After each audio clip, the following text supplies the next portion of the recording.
I didn't even know my kids had a group chat without me, until I heard my own dining room being discussed like it was a used couch on Facebook Marketplace. It started with my daughter, Linda, standing in my hallway with a tape measure in her hand, looking up at the coat closet like she was planning a renovation. My son, Mark, was behind her, holding his phone up, snapping pictures of the living room. I was standing there in my slippers with a mug of coffee, watching them move through my house like they were touring it. I said, "What are you two doing?" Linda didn't even jump. She just kept measuring and said, "Oh, we're just getting an idea. For later." "For later?" I repeated. "For what later?" Mark gave me that smile people give when they're trying to make something sound normal that isn't. "Mum, don't get worked up. We're just being practical." That was the first time I felt that cold little pinch in my stomach. Not fear exactly, more like being erased while you're still standing in the room. I'm 68. I live alone in the house my husband and I bought back in 1986. It's a plain brick ranch in a quiet neighborhood, nothing fancy, but it's paid off. It's the place where my kids grew up, where the pencil marks are still on the laundry room doorframe from when we measured their height every year. My husband, Tom, passed away 6 years ago. Cancer. The kind that gives you just enough time to think you can beat it, and then you don't.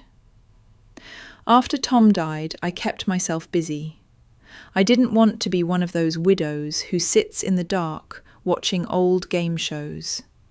I did the senior centre twice a week, volunteered at the library, got into bird feeders like it was a personality trait.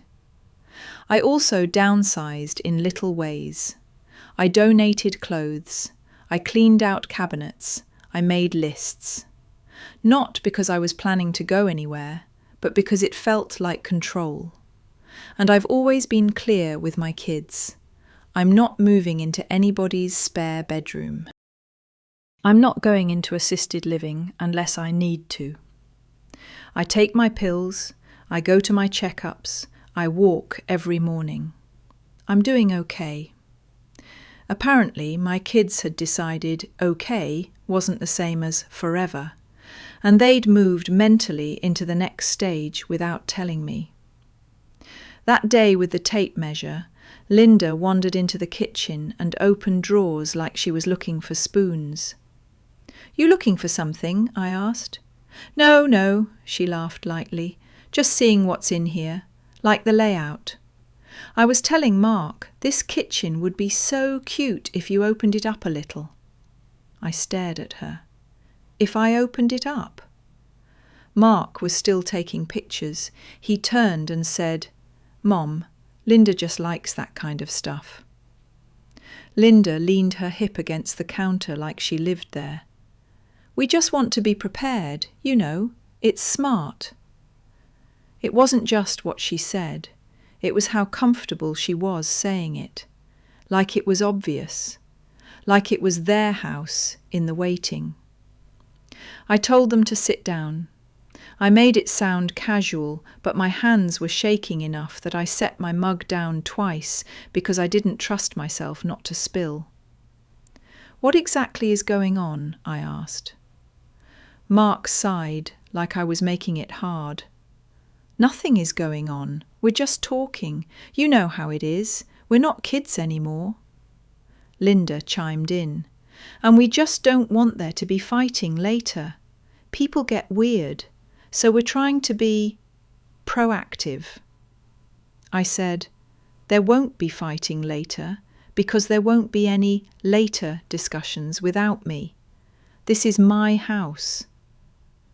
Linda's face tightened for half a second, then she smoothed it out. "Of course it is. Nobody is saying it isn't." But that was exactly what they were saying, just without the words. After they left that afternoon, I walked through my own house like I was seeing it differently. I stood in the living room and looked at the couch Tom and I picked out when the kids were in high school. I looked at the china cabinet my mother gave me. I looked at the hallway closet Linda had measured, full of coats that still smelled like winter. Then I did something I never thought I'd do. I went through my phone records. I know that sounds paranoid, and maybe it was, but I've always been on a shared family plan with Mark because it was easier. Tom set it up years ago and we just never changed it. I'm not proud of it, but that day I logged into the account online because I wanted to see if there was some big conversation I'd missed, some planning meeting, something. What I found wasn't a smoking gun, but it was enough to make my throat go dry. There were dozens of calls between Linda and Mark over the past few weeks. Long ones, 40 minutes, an hour. Not unusual, I guess, except they don't talk that much. They've never been particularly close. Linda calls when she needs something. Mark calls when something's broken. That night I barely slept. I kept thinking about Linda's voice. We just don't want there to be fighting later. Like they were already picturing my funeral. Like they were already making their lists. The next morning I called my younger son, Eric. He lives about 2 hours away. Eric is the quiet one, always has been. He's the one who didn't ask me for money when he bought his first house. He's the one who actually asks how I'm doing and listens to the answer. I said, "Do you know what your brother and sister are doing?" There was a pause. "What do you mean?" I told him about the tape measure, about the photos. He didn't laugh. He didn't brush it off. He just exhaled and said, "Oh God, they're doing that." My stomach dropped. "So you knew?" "Not like, in detail," he said quickly, "but Linda mentioned something at Christmas. She said she and Mark were talking about the house situation because they didn't want you to get taken advantage of if something happened." "Taken advantage of by who?" I asked. He hesitated. "She didn't say, but you know Linda. She thinks everyone's trying to pull something." I sat at my kitchen table, staring at the placemat like it was suddenly interesting. "Did she mention anything else?" Eric got quiet, and that's when I knew there was more. "Just tell me," I said. He said, "She asked me if I would be okay with Mark being the executor, and if I wanted to, put the house in a trust."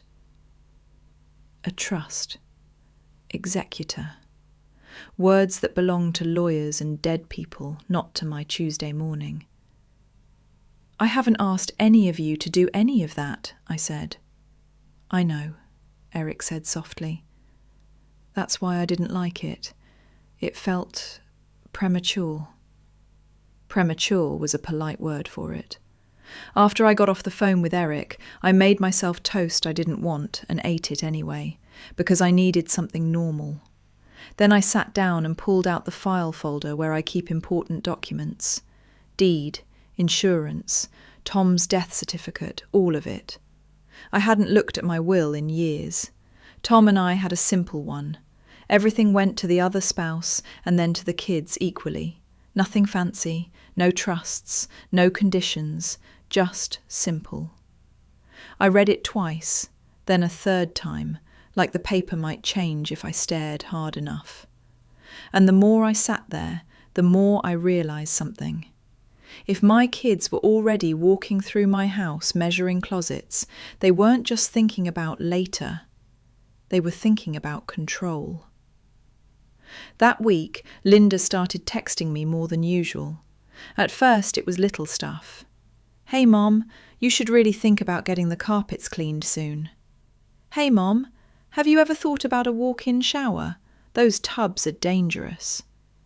"Hey, Mom, did you renew your homeowner's insurance? Rates are crazy right now." She wasn't wrong about any of it. That's what made it so slippery. It was concern dressed up as helpfulness, but it had an edge to it, like she was building a case. Then came the real message.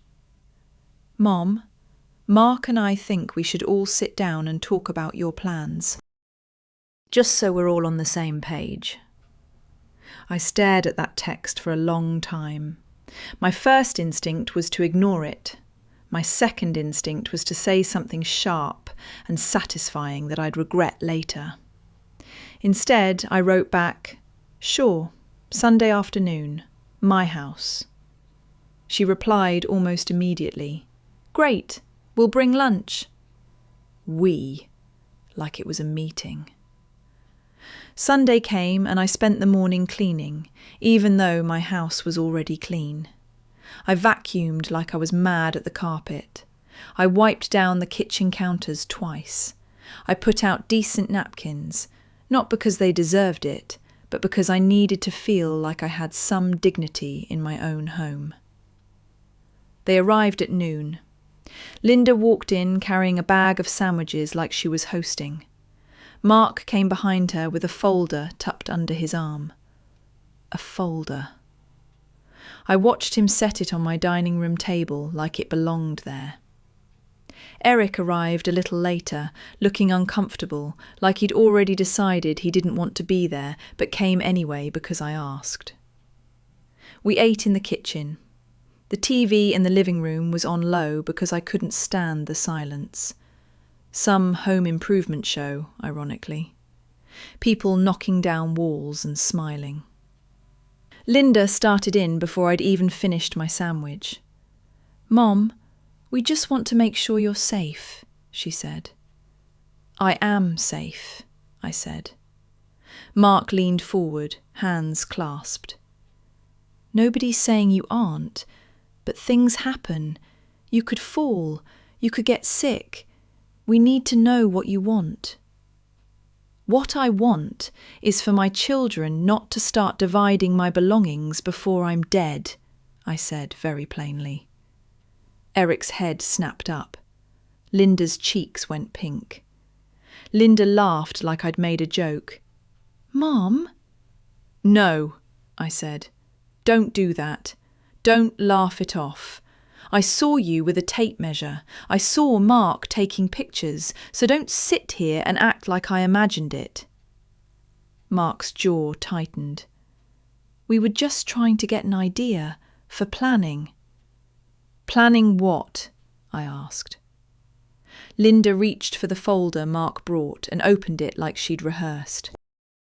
Inside were printed papers. I recognised the header on one of them. It looked like something from a law office. "We talked to someone," she said carefully, "just for information." My heart started pounding. "You talked to a lawyer?" "Not like hired, Mark said quickly. "It was a consultation." Linda slid a paper across the table towards me, like she was offering me a dessert menu. "It's about setting up a trust and making sure the house doesn't get tied up in probate." I stared at the paper, but the words blurred. My ears felt hot. Eric said, "You went to a lawyer about Mum's house without her?" Linda shot him a look. "We went for information. Calm down."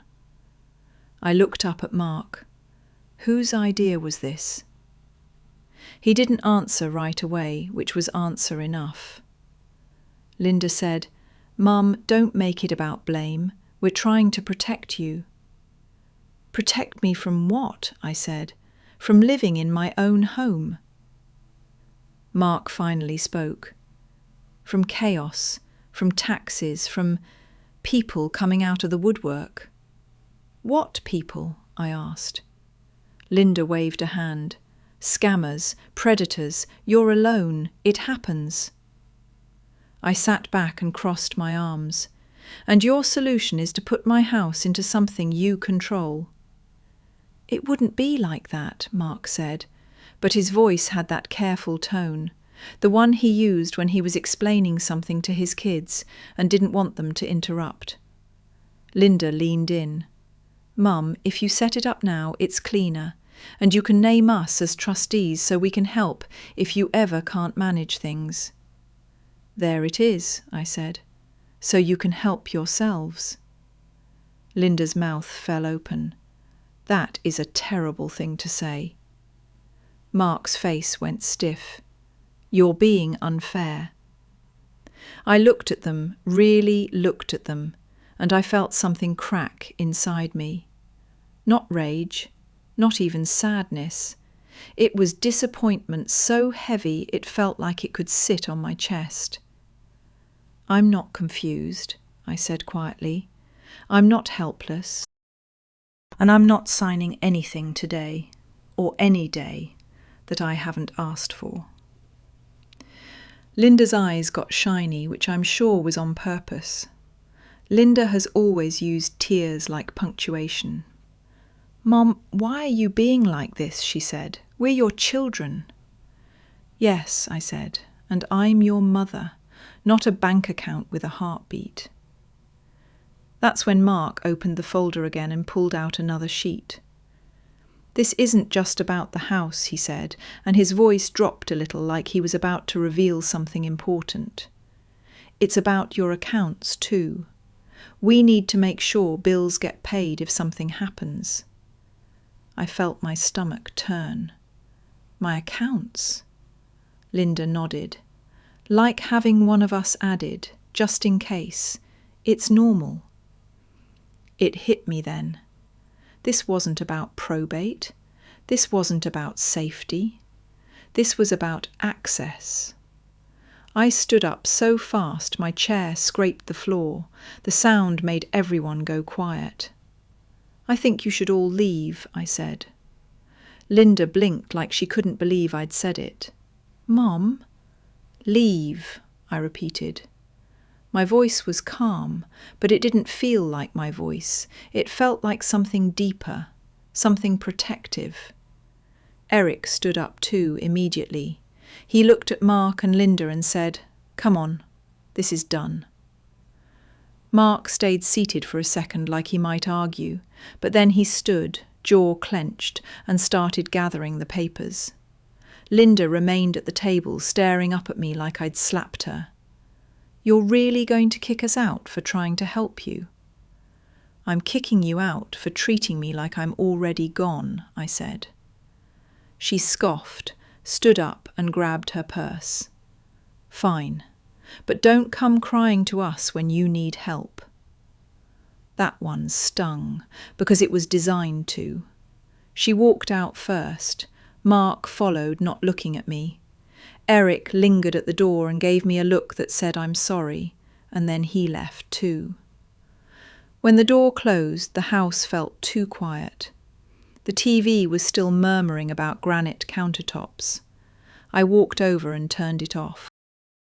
Then I just stood there for a minute in my kitchen, hands on the counter, breathing like I'd just run upstairs. I wish I could tell you that was the end of it, that I stood up for myself and they backed off and everyone learned something. That's not how it went. The next day, Mark called me, not to apologise, not to ask if I was okay. He called to smooth things over, which in Mark's language means get you to stop being difficult. "Mum," he said, "Linda is really upset." I almost laughed. "Is she?" "She feels like you accused her of stealing." "I accused her of trying to get control of my assets," I said, "because that's what happened." Mark sighed. "You're twisting it. We're trying to make sure everything is set up, you know, for later." "For when I die," I said plainly. There was a pause, like he hated hearing it said out loud.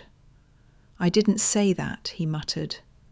"That's what you mean," I said. He lowered his voice like he was being reasonable. "Look, you're getting older. It's not a crime to plan." "No," I said, "but it is cruel to plan around me instead of with me. And it's suspicious to bring paperwork from a lawyer to my kitchen without me asking." He got quiet, then said, "If you just listen." He got quiet, then said, "If you just listen." "I listened," I cut in. "I listened to you tell me you want your name on my accounts, just in case. I listened to Linda slide papers at me like I'm signing for a cable upgrade. I listened plenty." "Mum, you're making it sound—" "It sounds like what it is," I said. My hand was shaking a little, so I sat down at the kitchen table and stared at the spot where Linda had put that folder. "Mark, you went behind my back." He exhaled hard into the phone. "We did a consultation. It doesn't mean anything unless you do something." "But you were ready for me to," I said. "You showed up prepared."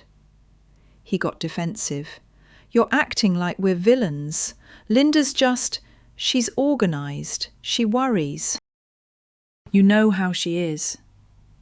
"I know exactly how she is," I said, "and I know you.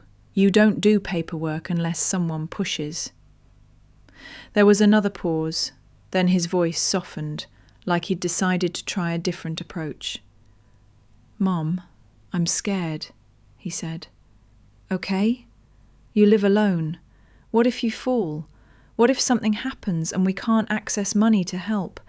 What if the house becomes a mess and—" "If I fall," I said, "you call an ambulance. You don't take my checking account." He sounded irritated again. "That's not what I meant." "It's what you brought," I said.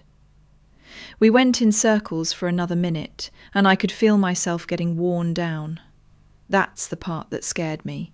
Not that they were pushing, that I could feel the old habit in me, the part that wanted to keep the peace, to make my kids stop being upset with me, even if I had to swallow something unfair to do it. I didn't want to be that version of myself anymore. "Mark," I said, "I'm hanging up now. Don't bring papers to my house again. If you want to talk to me, like a person." "Mom." I ended the call. For about 10 seconds I sat there with the phone in my hand, staring at my own reflection in the dark screen. Then I stood up, walked to the front window, and looked out at my driveway like I expected someone to appear. I hate that that's where my mind went, like they were going to show up with a tow truck and a locksmith. That afternoon, I did something I should have done months ago, probably years. I called a lawyer. Not their lawyer, mine. Her name was Janet. My friend Carol from down the street had used her after her husband died and said she was a bulldog in sensible shoes. Carol was right. Janet had this calm voice, like she'd heard every family story on earth, and none of them shocked her anymore. I told her everything. The consultation, the trust papers, the request to add names to my accounts, Linda's "don't come crying to us" comment. I heard my own voice wobble when I said that part, and I hated that too. Janet didn't rush me. When I finished, she said, "Okay, first things first. No one can do anything without your signature, but they can cause trouble if they get access. Have you ever given them online banking passwords? Do they have copies of your ID? Do they have keys?" "Linda has a spare key," I admitted, "for emergencies." Janet made a little sound. Not a judgment, just a note. "We're going to change that, and I want you to freeze your credit. People don't think of that with family, but it's smart. Also, I'd like to update your estate plan. Not because you owe them anything, but because it puts you back in control." Control. That word made me want to cry, which was ridiculous, because it was my own life. I drove to Janet's office the next morning with my hands tight on the steering wheel. I remember stopping at a red light and realizing my shoulders were up around my ears. I forced them down. In the parking lot, I sat for a minute, looking at my purse on the passenger seat, and I thought, is this what it comes to? Hiring someone to protect me from my own kids. Inside, Janet went through options. A will, a trust if I wanted, power of attorney, but set up the right way, with limits and with someone I actually trusted. Is there a child you trust? She asked gently. I stared at her. I thought about Mark's careful voice, Linda's tears on command. Then I thought about Eric standing up when I asked them to leave. No debate, no guilt trip, just immediate respect. Yes, I said. Eric. We set it up so that if I ever truly couldn't manage my affairs, Eric would be the one to help, and there would be oversight. We also added a clause that if anyone contested what I'd set up, they'd get less. Janet said it was blunt, but effective. I also decided something that surprised even me. I wasn't cutting anyone out, not completely. I wasn't doing it out of revenge, I couldn't ignore what I'd seen. The house would be sold when I was gone, and the proceeds split 3 ways. Unless one of them tried to force their way into control, then their portion would be reduced. And during my lifetime, no one would be on my accounts. No one. When Janet slid the final paperwork across to me, it felt different than when Linda did it. Janet wasn't smiling like she'd won something. She was just doing her job, giving me choices. I signed with a steady hand. That weekend I changed the locks. I told myself it was just practical, but my stomach still fluttered when the locksmith pulled up. He was a nice guy with a faded company shirt and a wedding ring, and he talked about the weather while he worked like nothing in my world was cracking. After he left, I stood at my front door and tested the new keys twice. Then, because I'm not proud and I'm not perfect, I walked to the mailbox like I always do and checked it like it was any other day. There was a card from Linda, no envelope, just the card, like she wanted the neighbours to see her handwriting if it stuck out. Inside she'd written, "I hope you calm down soon. We love you. Call when you're ready to be reasonable." No apology, no "I'm sorry we scared you," just a neat little suggestion that I was having some sort of episode. I put it on the counter and stared at it while the coffee maker gurgled behind me. That evening Eric came by. He texted first, always, like he knew my house didn't feel as safe anymore. He brought takeout and a small pie from the grocery store bakery, the kind with the clear plastic lid. We ate at the kitchen table, and he kept the conversation normal for a while. Work, his kids, the weird neighbour who keeps putting out birdseed and attracting squirrels the size of cats. Then he finally said, "I'm sorry about yesterday." "It's not your fault," I said. He took a breath. I didn't know it was that bad. I pushed Linda's card toward him. He read it, jaw tightening, then set it down carefully like it was something dirty. "She's going to tell everyone you're losing it," he said quietly. "I know," I said. He looked at me. "What are you going to do?" I didn't have a clever answer. I just said the truth. "I'm going to stop being afraid of my own children," I said. My voice cracked on the last word, and I hated that, but I didn't take it back. Eric nodded once. "Okay, then I'm with you." A week later, the real escalation came. I was watering the little pot of basil on my back step when my phone buzzed. It was my bank's fraud alert, a login attempt from a new device. My mouth went dry so fast it felt like cotton. I hit the number they provided and sat down at my kitchen table with the basil still in my hand, dirt on my fingers. The bank rep was polite and calm. "Ma'am, someone attempted to access your online banking. Do you recognize the device? No, I said. Absolutely not. Okay, we'll lock your account and reset credentials. Have you shared your password with anyone? No, I said. Then I stopped. Because I had. Once. Years ago. When I had surgery and needed Mark to pay a bill for me because I couldn't drive and I was loopy on pain medication. I'd never changed it back. I felt stupid in a way that made me want to crawl out of my own skin. After the call, I sat there for a long time, listening to the fridge hum and the distant sound of someone's lawnmower down the street. Normal life sounds, while mine shifted. I called Eric. He didn't say, "I told you so." He just said, "I'm coming over." Then I called Mark. He answered on the second ring like he'd been expecting it. "Did you try to log into my bank?" I asked. "What?" he said, too quickly. "No." "Mark," I said, and my voice had that calm in it again, the one that scared even me. "A login attempt happened from a new device. Today." "That could be anyone," he snapped. "It could," I said. "But it happened right after you and Linda brought me paperwork to put you on my accounts. And it happened after you said you were scared about access." "I didn't do it," he said, and now he sounded angry, like my question itself was offensive. "And you're out of line accusing me." "Then tell me this," I said. "Did Linda do it?" Silence. That was the answer. I let it sit there for a second.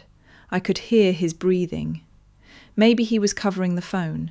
Maybe he was sitting at his kitchen island with his own little pile of mail, thinking about how to talk his way out of it. Finally, he said, "She was just checking something. She wasn't stealing." "Checking what?" I asked. He got quieter. "To see if you had enough to cover stuff, if you needed help." I actually laughed once, just a short sound, because it was so backwards it almost made me dizzy. "I don't need help," I said. "I need you to stop." He said, "Mom." "No," I said. "Listen to me. This is the last time we have this conversation. You and Linda are not getting access to my money.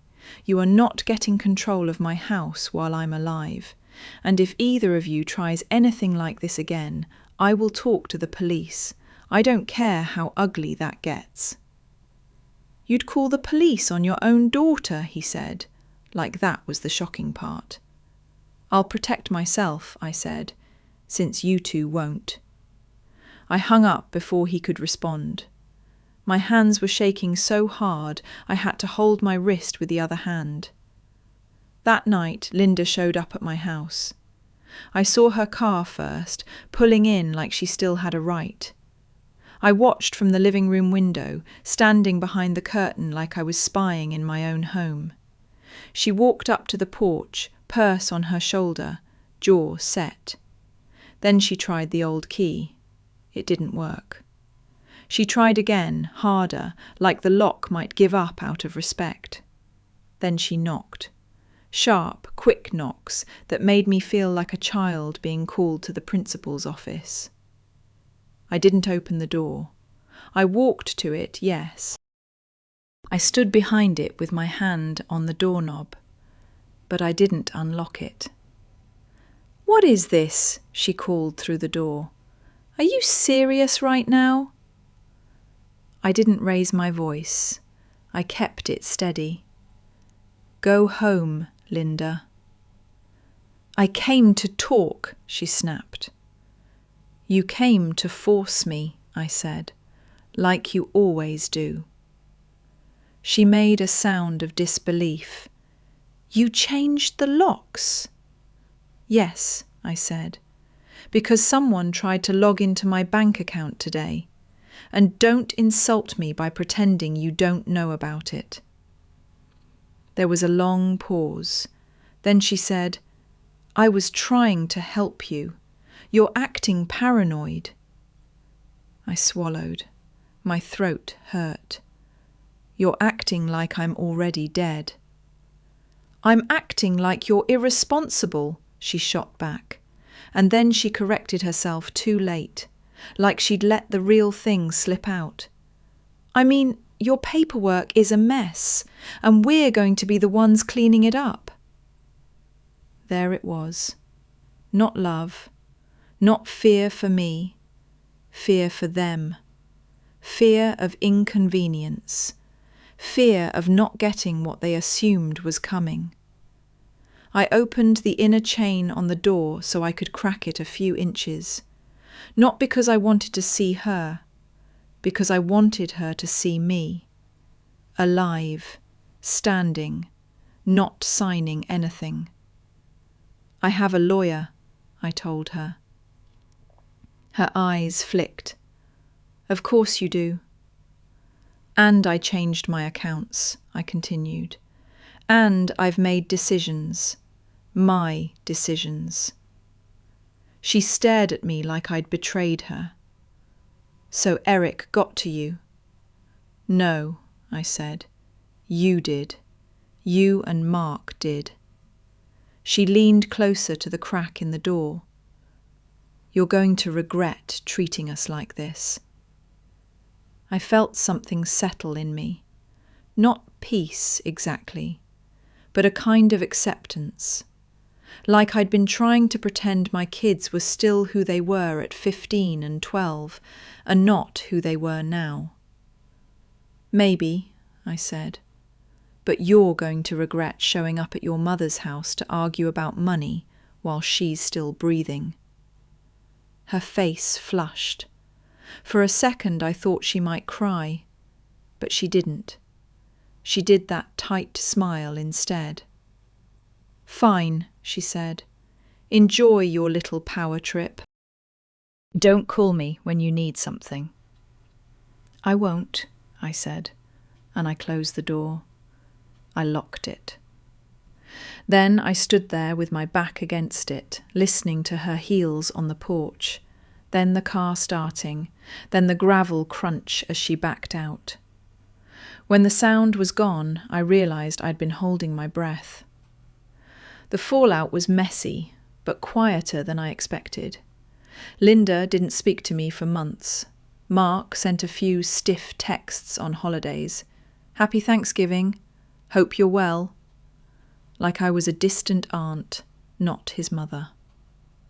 Some relatives started acting strange. My sister called and asked, too casually, if I was doing okay these days. I could hear Linda's fingerprints all over that conversation. I kept it simple. "I'm fine. I'm handling my own affairs." Eric kept coming by. He never made it about sides. He didn't gloat, he just showed up. Sometimes with groceries, sometimes just to sit and drink coffee and talk about nothing. He helped me install a camera doorbell, and when it chimed for the first time, I laughed out loud because it startled me. A few weeks ago, I was in my kitchen making toast when I got an email from my bank confirming my accounts were secure and reminding me not to share passwords. I stared at it while the toaster popped. I thought about how many years I'd been careful with strangers.